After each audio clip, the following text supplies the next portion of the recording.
Hi, I'm Jackie, And I'm Tony.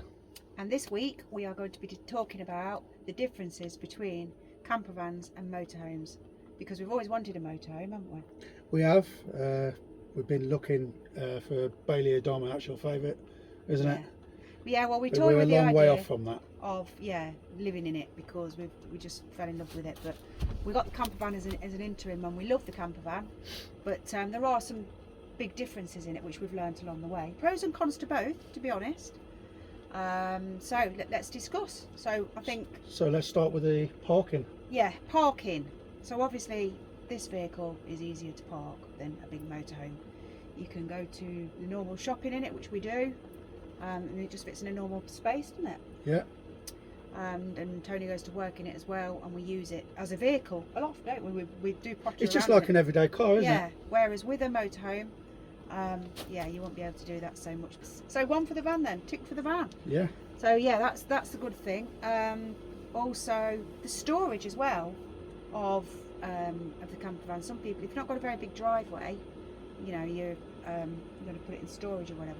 So with the camper van, it uses less space. Whereas I know that some people have to put the motorhomes into storage, don't they, over the winter when they're not using Yeah, it. unless you've got a big driveway. We have seen some camper vans near us, haven't we, that are actually parked on their driveway.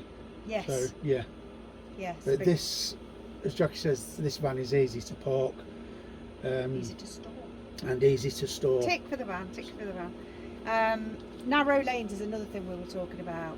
Well, this van, as I say, I use it for work, commuting to work. So when we've travelled and we go to Norfolk and places like that, Cornwall, yeah, the roads are very, very narrow, aren't they? Oh, we've come across a lot of places where it just gets narrower and narrower.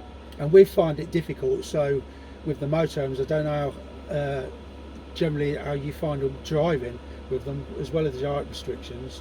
Some of the roads are really terrible, and I've seen camper vans where they're actually, well, the motorhomes where they're actually backing up. So then, there you go again, another tick for the van. Which van you on about? This van. The camper van. This van, yeah. Fees is another thing we were discussing. That's another thing we found, yeah. When we generally ring up about travelling in our camper, the fees are slightly cheaper than the motorhomes, aren't they? Yeah, the campsites seem to charge by meters how long your vehicle is and how much space you use, don't they? So it ends up being cheaper. How much cheaper we don't know, because obviously we go for that option. But they do charge for an awning for the camper van. Yeah, they do. What about the fuel consumption on the van? I find that this van is pretty good. I think it's better than the actual car that we've got. What car have you got, Jackie? Yeah, Renault Clio. A Renault Clio, and this van is better miles per gallon. Touch wood, yeah, it is. Jackie's car. Yeah, so the fuel consumption on this van is really good, and obviously with a motorhome, it's going to be a lot less, I would imagine. Some of the bigger ones, they hardly do any to a van. But they are carrying more weight. As we've seen before, some of the motorhomes are carrying some of the water with them, especially if they're driving from one place to another. Some of them have still got the grey waste in before they empty it, or the water, or from the showers and stuff like that. So is it another tick for the van then? I don't know. I wouldn't say that. Oh, okay. So Right, it's we'll another leave that tick one for the then. van. Height restrictions. Have we talked about height restrictions? The height restrictions, we've travelled around again before, where we've been to a place local to Skegness. Before we had our solar panel on the roof, we could fit under most height barriers, couldn't we? 2.2 metres we could fit But under. now we went to Skegness, and I think they're trying to scare motorhomes away. Camper vans. Nowhere to park at all, apart from the side of the road. We were really lucky to even get a space there. And you were limited to a couple of hours, weren't you? Yeah, that was bad, and I don't know whether that's just a thing about Lincolnshire Coast, but that was bad. But like I say, if we hadn't had this extra slight bit of height on there, we'd have gone under. Yeah. Insurance is another thing that we wonder about, because we've never insured a motorhome. This policy, to be honest, isn't much more than the van. It's about the same price. Yeah. So obviously, with a motorhome, it is bigger, and some people do actually live in their motorhomes. I've noticed though, when I did go to insure it, if you remember, we had a bit of a rigmarole because they wanted to know whether there's another pros and cons thing. They wanted to know what had been done to the van, who had done it, you know, and whether it had got certificates. We had to take all photographs of it. So obviously they want to make sure that it's safe. Yeah, because of the gas, obviously. Yeah. So because obviously this particular van started out as a commercial van, which a lot do, the conversions. And I do know some of the campsites is funny about that as well. I was reading some of the campsites don't let some types of vans on if they didn't start the life as a camper van. So that's one for the motorhome. That's a tick for the motorhome. That's a tick for the motorhomes, yeah. They are a motorhome and always have been a motorhome. So that's easy to define, I suppose, as well. Yeah. Versatility. Just using it for day trips. Yeah, the day trips is fine. Yeah. But it's if you're going to stay over a weekend and you've got to set your awning up and it is raining, you've got to actually sit in the van until it stops raining, unless you want to get soaked, that is, and put your awning up in the wind and the rain. When we went to Norfolk and we had that big storm a few weeks, well, a couple of months ago now, which we did a video on, that was the worst thing. We drove there, it was absolutely lashing it down with rain as it does in this country, and we got there and we were like, oh, because all of the stuff's in here where we're sitting now, it's all stacked up. We've got the dog there and all the rest of it, you know what it's like, all the clothes in the back, the kitchen sink literally. And then you're like, oh, to even pull the bed out or to even pop the top up, you've got to throw everything onto the front seat. Someone's got to get out, haven't they? Yeah. Muggins it was. But obviously we have to turn the front seat round and then all the clothes go onto the front seat. So I had to take Bruno for a walk in the pouring rain. So Jackie had to, like she said, take Bruno out, and then I had to fold down the bed. Yeah. Set the bed up, connect the fridge. It was a nightmare. You wouldn't have that in a motorhome. But in a motorhome, that gets a tick from me. Everything's there. You can pull up, spin your seat round. Yeah.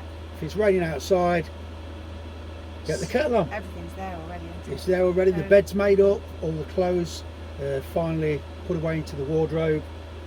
If you are feeling cold, you can get up and have a shower. Yeah, it's got a lot to say. It's got a lot to say for that. I mean, that's one of the good things. That's one of the good things. A tick to the big motorhome there. That one, or you know, what else have we got? Festivals. Festivals, yeah. So festivals is a bit of a big scene with the van life, those especially with the Volkswagen camper vans. Yeah, well, there's just a lot of van life festivals where you can go and meet all the van users and look at their amazing conversions, and you know, you get tips from people. And I know we've been speaking to people before at campsites. We've had a look on the vans, haven't we? See what they've got. And you know what? They're all so friendly, and they'll go, oh, you know, I did that and I did that, and you pick up things from people along the way, don't you? Yeah, a great community out there. So very friendly. Storage now, general storage on a motorhome is a big yes for me. Yeah, because we've been to the NEC, we've looked at a lot of the motorhomes, and I love a big garage. Yes, it is. A big garage is a yes, obviously for me. We've seen a lot where you can put the electric bikes in there, suitcases. Oh, everything is massive. People, if they do fishing, all the fishing gear's in there. A lot of people with the big garages as well.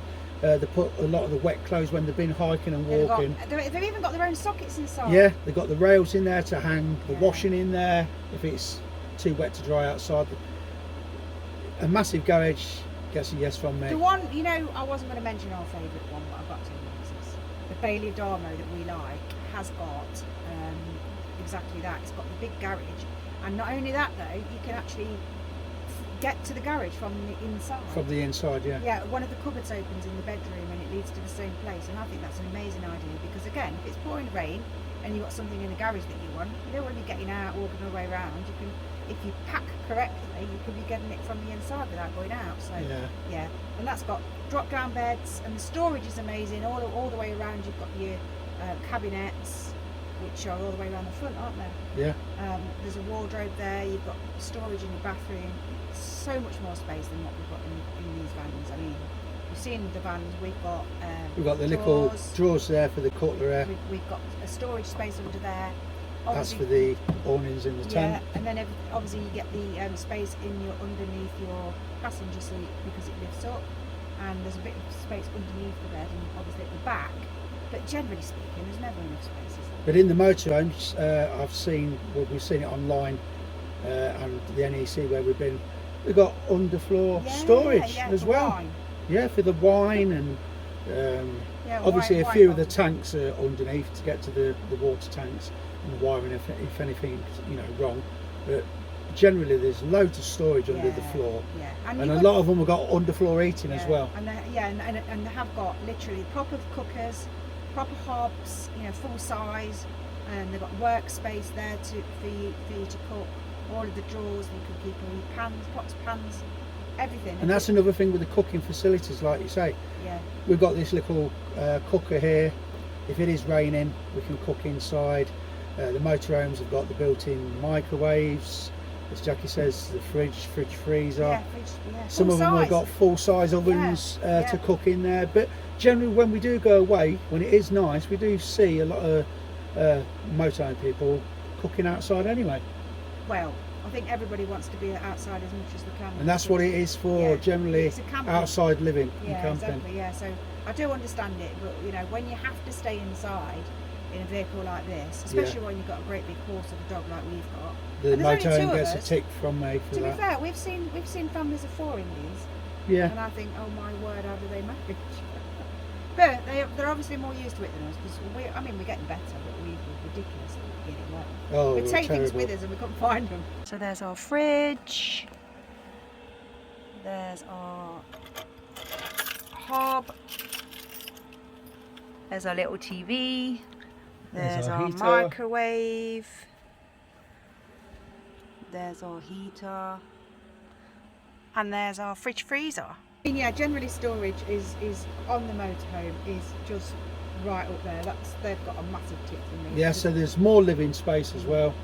Yeah, because with us as well, when you go away for the weekend in one of these, what do you wear? Because you never know what you're going to get. Whereas if you've got a wardrobe on a motorhome, it's all there. People leave things in there, don't they? Yeah, that's it. We generally live in what we're wearing, don't we? Apart from those underwear and stuff like that, and a few tracksuit bottoms or Take shorts. a change of trousers, obviously, because we normally get muddy. But generally speaking, pajamas and a pair of jeans, and then probably a change of a pair of jeans. Yeah, that's right. Apart from when we went away in the summer, we took a few different things. But yeah, generally speaking, you've not got space to take loads of stuff. So generally, the motorhome again gets a big tick for the living space. Yeah.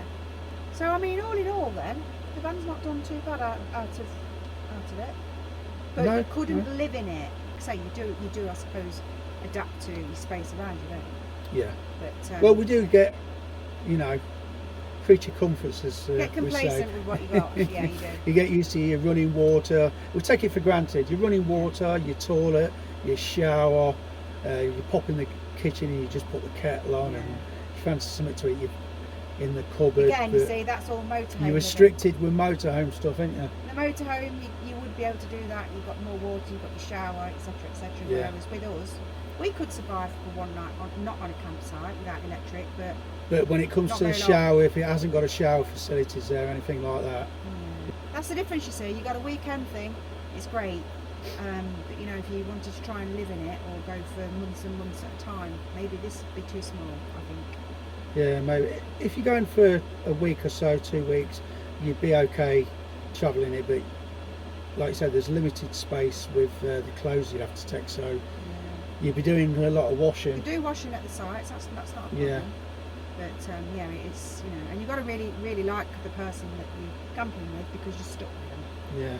So generally, she likes Bruno more than me. Anyway, that's the end of that. I can't think of anything else to say about the campervan. Apart from it's very toasty in here because I put the diesel heater on. Yes. So it is quite warm in here now. It's warmer than the house, isn't it? Yeah, exactly that. And there you go. There's another thing. Costs. The cost. We've got a house out there, and it's literally, the heating. Bricks and mortar. Everyone knows the energy prices. What are they like at the minute? But now, we're in this. And the energy prices are soaring. Yes. We have just fixed our energy prices. So if anybody's interested in what we did, we've got a little link that you can. We got fixed energy price and broadband as well. Yeah. And mobile. And so mobile save phone. quite a lot of money there. Which, if anyone's interested, any of the travelling people, SIM cards and things like that, there is a link we can go through. Just let us know and we can show you how to do it, because we have saved a bit of money. Yeah, we've saved a bit of money, More money to go camping. Which is quite good, and everybody likes a bit of money. Yeah, so thanks for watching, everybody. Thanks for watching all the way through. Let us know in your comments what you think. What would you prefer, a van or a motorhome? Or even what's the other big things? The really big ones. What are they called? The RV. or second wheel, or RV, is it called, or something like that? Third wheeler. Yeah. There's loads of different things now, isn't there? Yeah, let us know what Multi-million you've got. pound motorhomes. Yeah. Look at that online. Yeah, there's a programme. We loved it, didn't we, that programme? Yeah. Yeah, there's some really beautiful things about it. You know, we've got this for now. We're very lucky to have this. So. And we love it. Let us know what you think in the comments. Thanks again for watching. And don't forget to like and subscribe. bye. Bye.